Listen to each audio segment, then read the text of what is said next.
Uma tragédia que deixa dezenas de milhares de desabrigados em todo o Rio Grande do Sul. Gente dormindo em escolas, ginásios e galpões, sem saber se vai conseguir voltar para casa. Uma situação provisória que pode durar meses e com a qual o poder público vai ter que lidar. Eu sou Antônio Mami e esse aqui é o Durma Com Essa, o podcast de notícias do Nexo.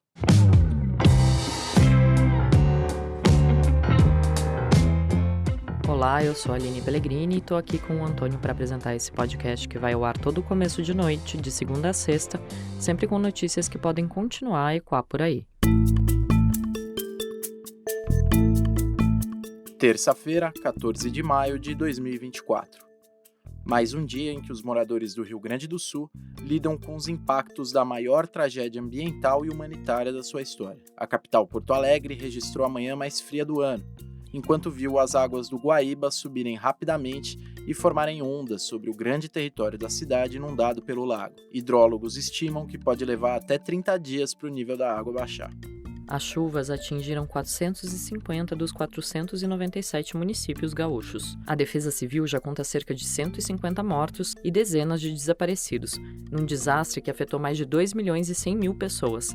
Mais de 615 mil tiveram que deixar suas casas por causa de enchentes ou deslizamentos. Desse montante, quase 77 mil pessoas estão nos 770 abrigos montados pelo poder público e por voluntários em escolas, ginásios, galpões e outros imóveis em todo o estado. Beto Fantinel, secretário de Desenvolvimento Social do Rio Grande do Sul, disse ao jornal Folha de São Paulo que muitos dos desabrigados devem permanecer nessa condição por meses, enquanto as regiões nas quais eles moravam são reconstruídas.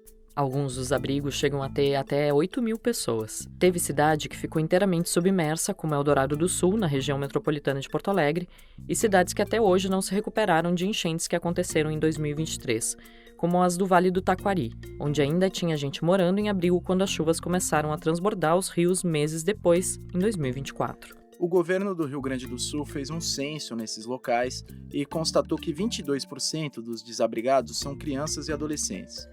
13% são idosos. E em quase metade desses abrigos tem mulheres grávidas ou puérperas, ou seja, com crianças muito pequenas. Por exemplo, lá na universidade tinha muitas mulheres grávidas lá também. Muita gente em situação muito precária, pessoas doentes que precisavam de tanque de oxigênio e sim, pessoas de idade já, né? Tava numa situação assim, bem um cenário que, assim, uma expressão assim bem pejorativa, mas um cenário de guerra, assim, sabe? Porque as pessoas ficavam nos colchões lá, a gente tinha um horário para servir comida e tudo, e ajudar sempre. Esse que você ouve aí é o Gabriel Ávila, um estudante de Canoas que está trabalhando como voluntário numa universidade que serve de abrigo para as vítimas das chuvas. Ele relatou para o Nexo como tem sido seu dia a dia. Lá a gente teve que servir bastante comida, né, organizar fila, assim, para o pessoal, todo mundo comer, né, garantir que todo mundo vai ter esse acesso à refeição. A gente tem que dobrar roupa, porque graças a Deus a gente recebeu muita roupa lá, a gente está recebendo doação, creio eu que diariamente, então vem muito carro, vem muito caminhão trazendo água, trazendo produto de higiene, a gente tem que ajudar a retirar os caminhões, levar no local, lá dentro da universidade.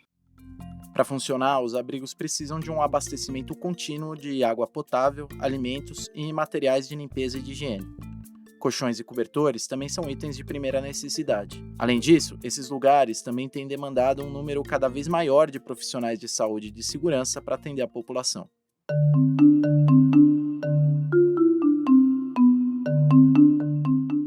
A questão da segurança ganhou bastante destaque desde que surgiram denúncias de crimes sexuais dentro dos abrigos.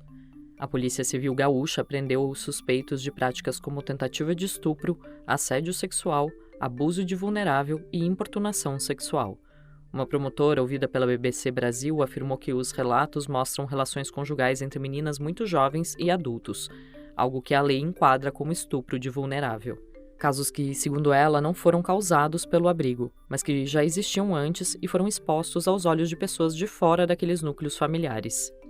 A delegada Cristiane Ramos, que cuida do Departamento de Proteção à Mulher da Polícia Civil, também foi ouvida pela BBC. Ela disse que esses episódios acabaram gerando um certo pânico na população, com uma onda de desinformação e relatos que acabaram não se verificando na realidade quando a polícia foi até o abrigo para ver o que estava acontecendo. Mas ela disse que a preocupação com a sensação de segurança das mulheres nos abrigos é real. Muitas delas relatam incômodo e medo na hora de dormir ou tomar banho. Por isso, autoridades e iniciativas da sociedade civil abriram abrigos exclusivos para mulheres e crianças em Porto Alegre, Canoas, São Leopoldo e Novo Hamburgo. Em pelo menos um caso, na capital, a segurança do local vai ser feita por uma empresa privada. De acordo com o jornal Gaúcha Zero Hora, a Prefeitura de Porto Alegre estuda construir uma cidade provisória para abrigar 10 mil pessoas na zona norte da cidade, numa região que não foi atingida pelas enchentes. A ideia é distribuir barracas para as famílias se abrigarem nos galpões de escolas de samba do Complexo Cultural de Porto Seco, com a construção de estruturas temporárias servindo de escolas e comércios para os desabrigados. Para além de estender a estadia de famílias em abrigos provisórios, autoridades também estudam ampliar as faixas de renda elegíveis para o aluguel social no Rio Grande do Sul. O governo gaúcho quer estender esse programa para famílias que não sejam pobres ou extremamente pobres e que tenham tido suas casas destruídas pela tragédia. E segundo o jornal O Globo, o governo federal, por sua vez, avalia a possibilidade de incluir as famílias desabrigadas no programa Minha Casa Minha Vida. De acordo com o jornal O Globo, a ideia é fazer um levantamento de empreendimentos no estado com um padrão semelhante aos imóveis do programa habitacional para realocar as vítimas. A medida complementaria outras iniciativas, como um voucher de R$5 mil para famílias reporem móveis e eletrodomésticos perdidos para as cheias. O momento agora é de emergência, de prestar todo o socorro para a gente que perdeu tudo. Mas aí, quando a água baixar, vai ser o momento de repensar as nossas cidades, de pensar em soluções para que tragédias como essa não aconteçam mais, ou para que pelo menos elas sejam amenizadas, para que tanta gente não tenha mais que sofrer com essa vida de desabrigado em que tudo é provisório. O Durma com Essa volta já.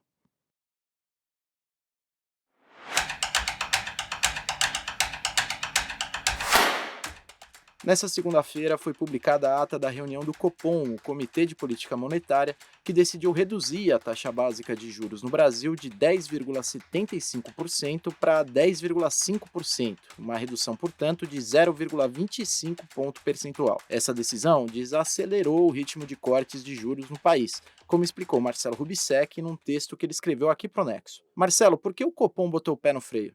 Bom, só para recapitular um pouco, depois de um ano com taxas de juros paradas em 13,75% ao ano, o Comitê de Política Monetária do Banco Central começou a baixar os juros a partir de agosto de 2023. E estava num ritmo constante de cortes de 0,5 ponto percentual. Em março, aliás, o comitê sinalizou que na reunião de maio iria fazer mais um corte desse mesmo tamanho. Mas na semana passada, ele não cumpriu essa sinalização e fez um corte menor, de 0,25 ponto percentual. E essa decisão teve uma particularidade importante. Ela dividiu os membros do Copom. Os 5 que foram indicados pelo Bolsonaro votaram por um corte menor. E os 4 indicados pelo Lula, que foram um voto vencido, queriam manter o ritmo. Bom, nessa terça-feira, o Banco Central divulgou a ata da reunião, explicando melhor essa divergência. Os diretores indicados pelo Bolsonaro falaram que o cenário piorou e que agora tem mais riscos vindo de fora, além de uma piora das expectativas e uma economia mais aquecida por aqui. A ata diz que os indicados pelo Lula concordam com isso,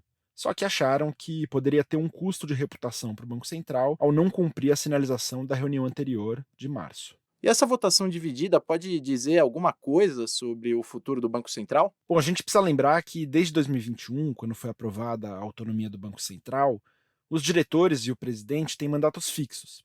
E os mandatos dos diretores duram 4 anos, sendo que 2 deles são trocados a cada ano, fora o presidente, cujo mandato acaba sempre no 3º ano de um governo. Então, quando a gente entrar em 2025, o governo Lula vai ter, pela primeira vez, maioria entre os indicados para o Copom. Inclusive, o Roberto Campos Neto, que o Lula tanto critica e com alguma frequência, deve ser trocado. Eu conversei com economistas que, em diferentes medidas e magnitudes, esperam que essa troca da maioria se traduza em alguma mudança na forma de conduzir a política monetária. A Simone Deos, da Unicamp, por exemplo, disse que isso deve ser uma coisa boa, já que ela considera que o Banco Central nos últimos anos estava muito alinhado com o mercado.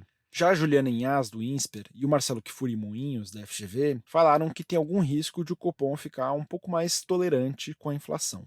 Texto do Marcelo você lê em nexojornal.com.br.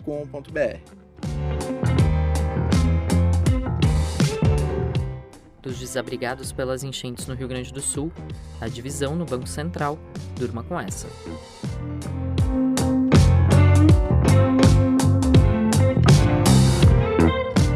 Com roteiro, apresentação e produção de Antônio Mami, apresentação e edição de texto de Aline Pellegrini, colaboração de Isadora Rupp, participação de Marcelo Rubissec, edição de áudio de Bruno Bimbati e produção de arte de Lucas Neopman, termina aqui mais um Durma com Essa. Até amanhã!